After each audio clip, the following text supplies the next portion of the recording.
Assalamualaikum warahmatullahi wabarakatuh. Selamat datang kembali pada anak-anakku kelas 10 MIPA dan IPS. Kita bertemu lagi di mata pelajaran PKWU.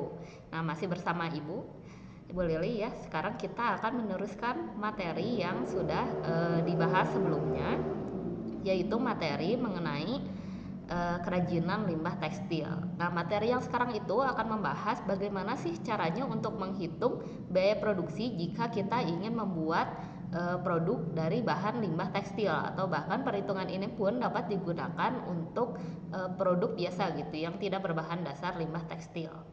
Nah, sebentar Ibu share screen dulu ya. Nah, ini dia. Jadi materinya itu masih membahas seputar kerajinan limbah tekstil ya. Jadi masih bersama Ibu dan juga Bu Erni di sini. Jadi kerajinan limbah tekstil dan wirausaha. Kemarin kan kita sudah membahas mengenai kerajinannya yang berbahan dasar limbah tekstil ya. Jadi ada limbah cair, ada limbah padat. Nah, sekarang kita akan membahas wirausahanya. Lebih tepatnya adalah wirausaha di bagian menghitung biaya produksi. Nah, ini dia ya perhitungannya. Bentar, Ibu akan share screen dari Excel ya. Nah, yang ini.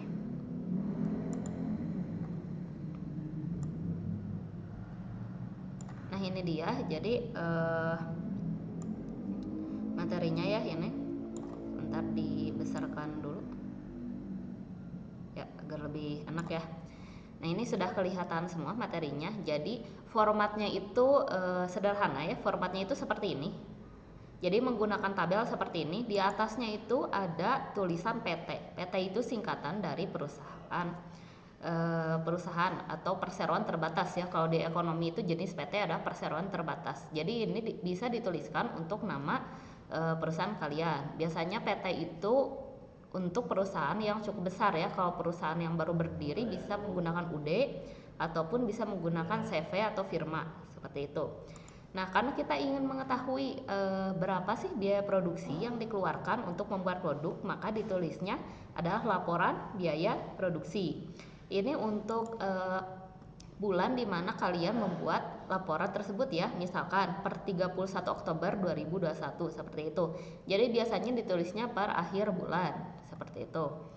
Nah, di sini ada beberapa kolom. Kolom yang pertama itu adalah nomor akun. Di sini ada kata akun. Apa sih akun itu?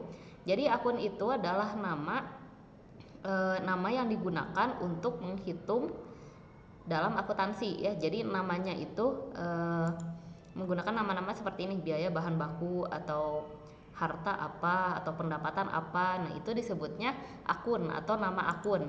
Nah, setiap akun itu memiliki nomor. Karena itu di sini ada kolom nomor akun. Jadi biasanya tidak ditulis 1 2 3 seperti itu, tetapi ada kodenya atau nomornya. Seperti itu ya. Untuk pembelajaran nomor akun nanti akan dipelajari di kelas 12. Nah, untuk nomor akunnya bisa kalian tiru seperti ini ya, yang sudah ada seperti itu. Pokoknya depannya itu syaratnya harus 5. 5 itu kode untuk biaya. Karena kita menghitungnya judulnya adalah laporan biaya produksi, pasti kodenya 5 depannya. 5 semuanya. Nah, untuk perhitungannya nanti akan dijelaskan di kelas 12 ya, untuk perhitungan nomor akun, untuk pengkodean nomor akun. Nah, untuk sementara seperti ini saja. Nah, untuk nama akunnya sendiri ada beberapa akun utama yang digunakan di dalam laporan biaya produksi. Yaitu yang pertama adalah biaya bahan baku, yang kedua biaya tenaga kerja langsung, yang ketiga adalah biaya overhead. Nah, biaya overhead ini terbagi pada dua, ada biaya overhead variabel, ada biaya overhead tetap. Seperti itu ya. Jadi yang diberi bold hitam seperti ini, jadi yang ditebalkan berwarna hitam itu berarti akun utama ya. Nah, biaya bahan baku itu definisinya adalah biaya yang tanpa biaya itu maka tidak akan jadi. Jadi si produknya itu tidak akan jadi ya. Si produknya itu benar-benar gitu benar-benar gak akan jadi. Contohnya seperti ini, ibu ingin membuat tote bag. Ini di atas aja lah ya. Ibu misalkan ingin membuat tote bag. Bahan utama tote bag itu umumnya apa? Kain kan? Kalau tanpa kain, apakah ibu bisa membuat tote bag? Nah, jawabannya itu sudah jelas tidak bisa.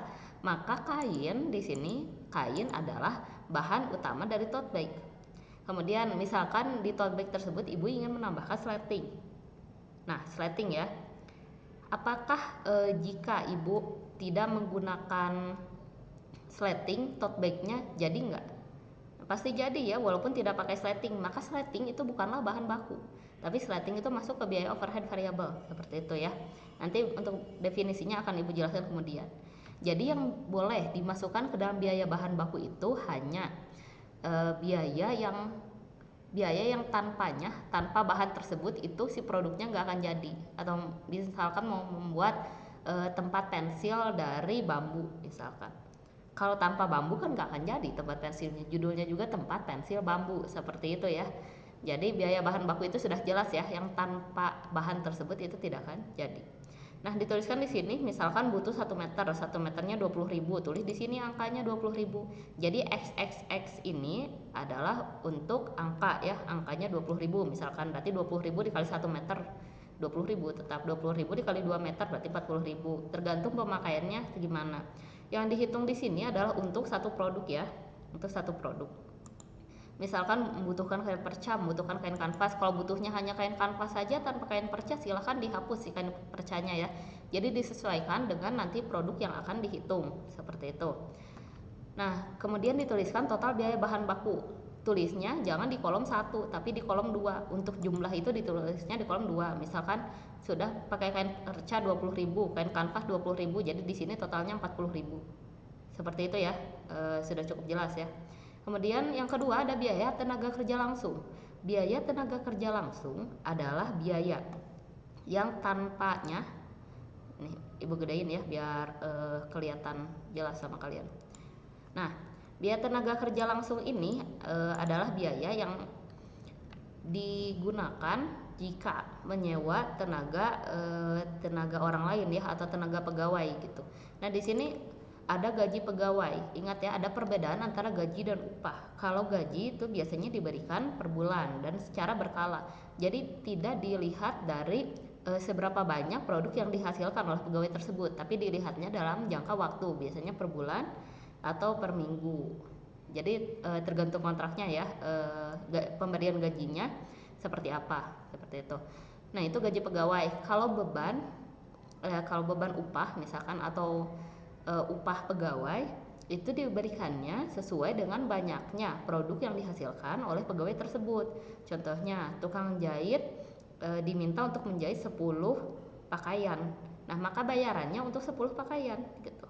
Jadi dibayarnya bukan per bulan tukang jahitnya, tapi untuk 10 pakaian, karena tadi dimintanya menjahit 10 pakaian. Selesainya bisa 1 minggu, bisa 2 minggu, itu terserah si penjahitnya, tergantung seberapa cepat dia dapat menjahit 10 pakaian tersebut. Seperti itu. Nah, gaji pegawainya ditulis di kolom nomor 1. Tuh, di kolom nomor 1 ya. Di sini. Kemudian total biaya tenaga kerja langsung disimpan di kolom nomor 2. Misalkan kalian tidak bisa nih bikin tote bag, mau nyewa penjahit untuk menjahitkan saja. Nah, itu berarti masuk ke sini. Apakah boleh? Boleh. Karena memang pada kenyataannya itu tidak semuanya dilakukan oleh si pengusaha itu sendiri, dia pasti menyewa pegawai. Bagaimana kalau tidak ada pegawai atau tidak menggunakan tenaga pegawai, tenaga orang lain? Maka ini cukup di strip saja ya, di strip saja. Bagian gaji pegawai di strip dan juga total biaya tenaga kerja langsung di strip, seperti itu. Nah, lanjut ke biaya overhead. Definisi dari biaya overhead ini, nama lainnya adalah biaya tambahan.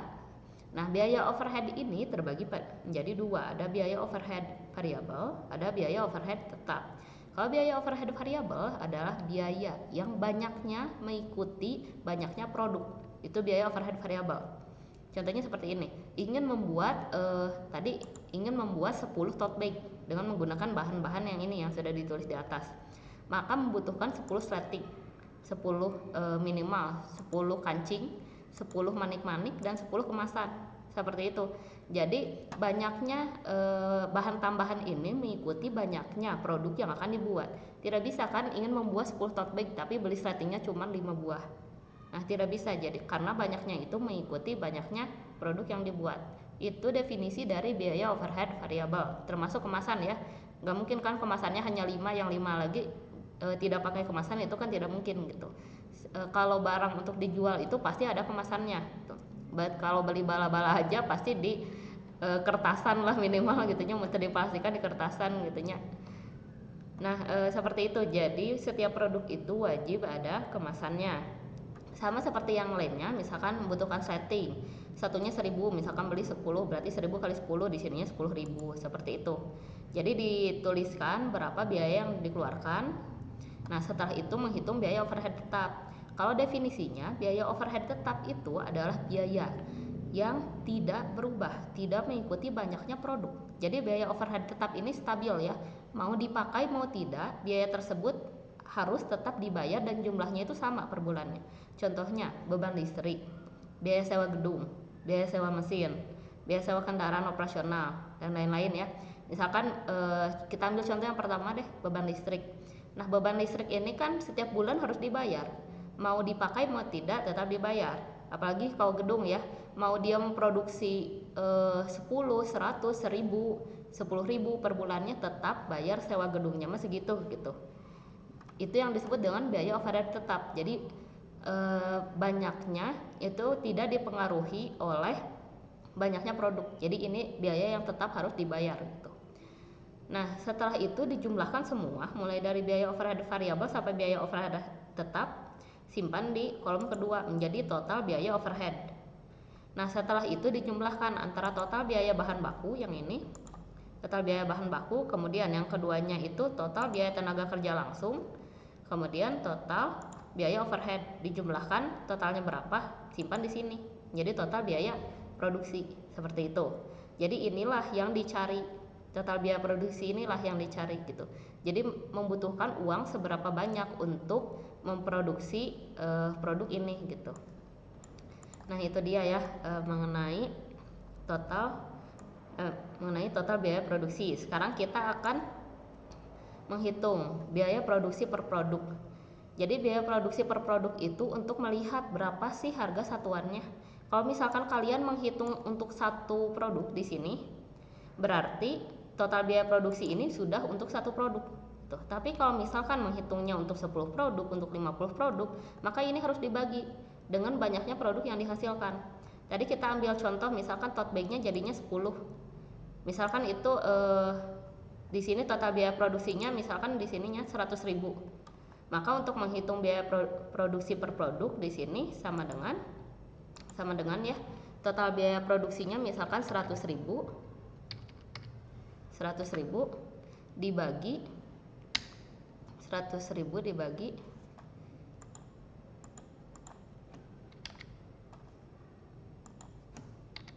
100.000 dibagi tadi jadinya 10 misalkan seperti ini. Berarti hasilnya itu sama dengan 10.000. Maka hasilnya itu 10.000. Itu biaya produksi per produknya. Jadi hasilnya itu jika kita memproduksi tote bag maka membutuhkan 10.000 rupiah. Itu belum termasuk laba. Untuk menghitung laba atau keuntungannya itu sederhana saja ya. Tinggal di sininya itu di sini aja lah. Dengan misalkan harga jual per produknya sama dengan biaya produksi per produk 10.000 ditambah laba yang diinginkan. Labanya misalkan yang diinginkannya 5.000 untuk satunya. Ya berarti sudah ketahuan ya bahwa hasilnya itu jadi 15.000 seperti itu. Nah, itu dia mengenai perhitungan laporan biaya produksi. Yang dicari itu goalnya yang ini ya. Yang dicarinya itu sampai jadi si 15.000-nya ini. Bisa sama kalian ditulis yang rapi di bawah rumusnya. Ini rumus ya, yang biaya produksi per produk dan harga jual produk itu rumus. Nah, mungkin segitu saja materi yang Ibu sampaikan untuk pertemuan kali ini. Jika ada yang ingin ditanyakan, silakan tuliskan pertanyaan kalian di kolom komentar Classroom atau LMS. Insya Allah akan Ibu jawab, atau lebih cepat silahkan langsung saja WA Ibu ya. Terima kasih yang sudah menonton video ini. Sehat terus anak-anak. Sampai jumpa lagi di video yang berikutnya. Wassalamualaikum warahmatullahi wabarakatuh.